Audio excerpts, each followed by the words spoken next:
हिसाब से नहीं है, सब आपके हाथ से छूट रहा है। जैसे मुट्ठी से रेत फिसलती है, तो एक बार उन पेड़ों को जरूर देख लेना जो एक एक करके अपने सारे पत्ते खो देता है, पर फिर भी खड़ा रहता है इस उम्मीद पर कि एक दिन बहार फिर से लौटेगी। जिंदगी परिवर्तनशील है, किसी भी परिवर्तन से घबराएं नहीं, बल्कि उसे स्वीकार करें। कुछ परिवर्तन आपको सफलता दिलाएंगे और कुछ सफल होने के गुण सिखाएंगे। याद रखना, जीवन में जब तक आप डरते रहोगे, तब तक आपकी जिंदगी का फैसला कोई और करता रहेगा। जिंदगी में हर परेशानी का कोई न कोई हल जरूर होता है, और उस हल की मौजूदगी का नाम ही उम्मीद है। उड़ती पतंगों सी चालाकियां, गले मिलकर गला काटूं, वो मांझा नहीं हूं मैं। कुछ चीजें कमजोर की हिफाजत में भी महफूज रहती हैं, जैसे मिट्टी की गुल्लक में लोहे के सिक्के।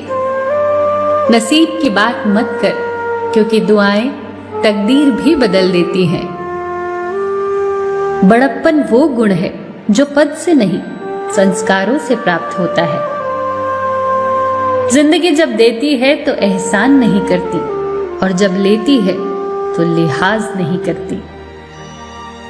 अपने रब के सामने अपनी कमजोरियों का सच्चे मन से जिक्र किया करो, वो उन्हें तुम्हारी ताकत बना देगा, और उन्हीं से के लिए कर्म स्थल का निर्माण करते हैं।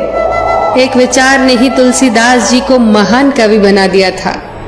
एक विचार ने ही कुख्यात डाकू रत्नाकर को वाल्मीकि बना दिया था।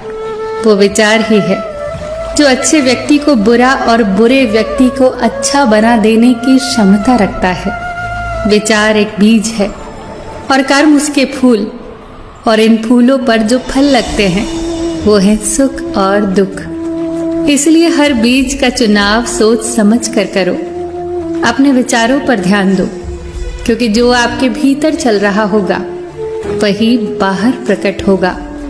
क्योंकि यही सत्य है कि इंसान की बाहरी दुनिया का निर्माण उसके भीतर की दुनिया में होता है। यदि आपके विचार अच्छे और शुभ होंगे तो आप खुशियों की फसल काटोगे। और आ गई झूठी बातों पर जो वाह करेंगे वही लोग आपको तबाह करेंगे। हमें सिर्फ ठेला दिखता है सड़क पर साहब, हकीकत में वो अपना पूरा घर खींचता है। एक राजा ने एक फकीर से कहा, इस दीवार पे कुछ ऐसा लिखो कि खुशी में पढ़ूं तो दुख हो, और दुख में पढ़ूं तो खुशी हो। फकीर ने लिखा, ये वक्त भी गुजर जाएगा। बरसती हुई बारिश और रोती हुई आंखों का एहसास उन्हीं को होता है जिनके घर कच्चे हों और दिल नाजुक। ये ठीक है कि तुम गुलाब नहीं बन पाए, पर इसका मतलब ये तो नहीं कि तुम एक कांटा बन जाओ। याद रखिए, जो शख्स कांटा नहीं बनता वो एक ना एक दिन गुलाब बन ही जाता है। जीवन में कुछ दोस्त कांच और परछाई जैसे रखो, क्योंकि कांच कभी झूठ नहीं। ईश्वर की बनाई ये सृष्टि बेशकीमती खजानों से भरी है, पर चौकीदार एक भी नहीं। व्यवस्था इतनी खूबसूरत कि दुनिया में अरबों व्यक्तियों का आवागमन हर साल होता है, परंतु यहाँ से कोई एक तीली भी नहीं ले जा सकता। भगवान कहते हैं, हर बार संभाल लूंगा, गिरो तुम चाहे जितनी भी बार, पर गुजारिश एक ही है, कभी मेरी नजरों से मत गिरना। खिल सको तो फूल की तरह खिलो, जल सको तो दीप की तरह जलो, मिल सको तो दूध में पानी की तरह मिलो। ऐसी ही जीवन की नीति हो, रीति हो, प्रीति हो। सबका ख्याल रखना, पर अपना भी ख्याल रखना। हमेशा मुस्कुराते रहना, कभी अपने लिए तो कभी अपनों के लिए। सच्चाई कभी साथ नहीं छोड़ती। हे प्रभु, चाह नहीं कि पूरा पथ पहचान सकूं, दे प्रकाश इतना कि हर अगला कदम पहचान सकूं। ख्वाहिशें बादशाहों को भी गुलाम बना देती हैं, और सब्र गुलामों को भी बादशाह। हमेशा के लिए कुछ भी नहीं होता, कभी निराश न हो। कुछ भी हो, कैसे भी बुरे दिन हो, वो बदलेंगे और जरूर बदलेंगे। वक्त सिखा देता है इंसान को फलसफा जिंदगी का, फिर तो नसीब क्या, लकीर क्या और तकदीर क्या। दुनिया में सबसे ज्यादा सपने इस बात ने तोड़े हैं कि लोग क्या कहेंगे। बस इतना ही चाहिए तुझसे जिंदगी कि मैं जमीन पे बैठूं तो लोग इसे मेरा बड़प्पन कहें, मेरी औकात नहीं।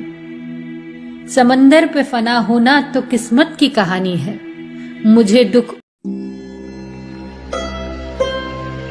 अच्छे व्यक्ति का मन एक शांत सरोवर की तरह होता है, जिसमें क्रोध, घृणा, अहंकार या कोई भी अंगारा गिरे वो खुद ब खुद शांत हो जाता है। आप उनके साथ कितना भी बुरा करें, वो अपनी अच्छाई नहीं छोड़ते, बल्कि बुरे व्यक्ति के मन पर अपनी छाप जरूर छोड़ देते हैं। जैसे चंदन के वृक्ष पर जितने भी सांप लिपट जाएं, वो अपनी शीतलता नहीं छोड़ता, बल्कि सांप सुगंधित अवश्य हो जाते हैं।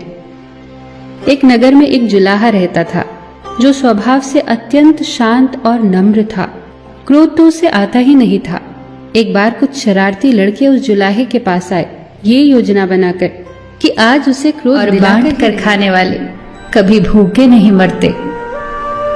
जो व्यक्ति बिना कोई मेहनत किए ईश्वर से सब कुछ पाने की इच्छा रखता है, उसे कुछ प्राप्त नहीं होता, क्योंकि उसके जीवन में कर्म तो है ही नहीं। ईश्वर पक्षियों को भी भोजन अवश्य देता है, मगर उनके घोंसलों में नहीं। तकलीफ होने पर जो व्यक्ति सबसे पहले याद आए, वही सबसे मूल्यवान व्यक्ति होता है।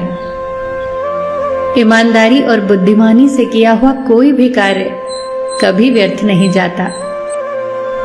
अगर घर पर 3 वक्त का खाना बन रहा है, मेहमानों का आदर हो रहा है, वो भूखा नहीं जा रहा, जरूरतमंद मदद के लिए आए तो वो खाली हाथ नहीं जा रहा, और बच्चों को अच्छी शिक्षा और संस्कार मिल रहे हैं, तो ईश्वर का शुक्रिया अदा करें, क्योंकि आप इस दुनिया में खुशनसीब और अमीर इंसानों में से एक हैं।